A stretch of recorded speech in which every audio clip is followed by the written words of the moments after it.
Enrichir ses accords, c'est une chose, mais maintenant apprendre à lier les harmonies avec son cœur, c'est une autre chose. C'est-à-dire que quand on est pianiste à l'église, quand on est pianiste gospel, c'est très important de connaître ses harmonies, de connaître ses accords de passage, ça c'est vraiment sûr, mais de toujours garder une certaine sensibilité musicale avec ce qui se passe dans l'atmosphère. Parce qu'au final, on est comme des gens qui sont au service des autres, le focus n'est pas sur nous.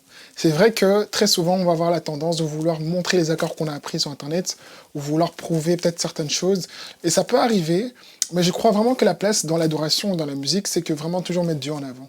Bonjour, mon nom c'est Floribert Christopher, je suis pianiste. J'enseigne les pianistes d'église à jouer du piano à l'oreille dans toutes les gammes pour qu'ils arrivent à mieux servir leur église, mieux servir leur assemblée. Donc si tu es un débutant ou si tu es un pianiste intermédiaire qui galère avec des partitions, qui galère avec des tutoriels, avec des partitions ou des accords, ben cette chaîne elle est là juste pour vous donner des conseils, pour vous donner une certaine direction et donner des choses sur base de mon expérience, de comment est-ce que vous aussi vous pouvez apprendre à enrichir votre jeu, comment est-ce que vous aussi vous pouvez améliorer votre service pour mieux servir dans votre église, dans votre assemblée ou dans votre groupe de louanges. Parce que si on prend l'attention sur nous et on ne met pas l'attention sur Dieu quand on est en train de jouer le piano, ben c'est un danger de vouloir tirer l'attention sur nous et inconsciemment, vous allez constater en fait que les gens vont sentir que vous les dérangez parce que vous montrez des accords de passage. Tandis que quand vous travaillez à la maison des accords de passage dans le secret et dans l'intimité et que maintenant il y aura une occasion qui va se créer, une opportunité qui va se créer, bah à ce moment-là, vous allez voir qu'en fait l'accord que vous avez travaillé depuis tant, sans même que vous vous rendez compte, mais les personnes vont tellement kiffer, ils vont dire « Waouh !» C'est trop bien ce que tu joues, qu'est-ce que tu as fait? Mais toi, pour toi, c'est normal.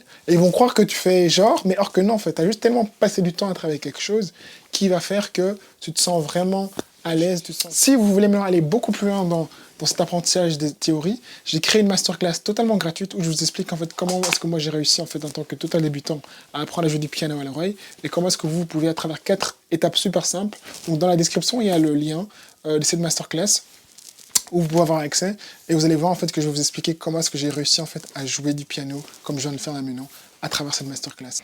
Et ça c'est un tip que je voudrais vraiment vous donner aujourd'hui, c'est de vraiment toujours se concentrer sur l'essentiel. C'est connaître vos harmonies de base, connaître vos accords de base, mais maintenant apprendre à les placer dans des bons contextes, dans des bons moments pour que les gens sont bénis à travers votre jeu. Donc voilà, c'était juste le conseil de cette semaine-ci de votre coach. Donc j'espère vous voir et on se voit très bientôt à la prochaine vidéo. Ciao ciao.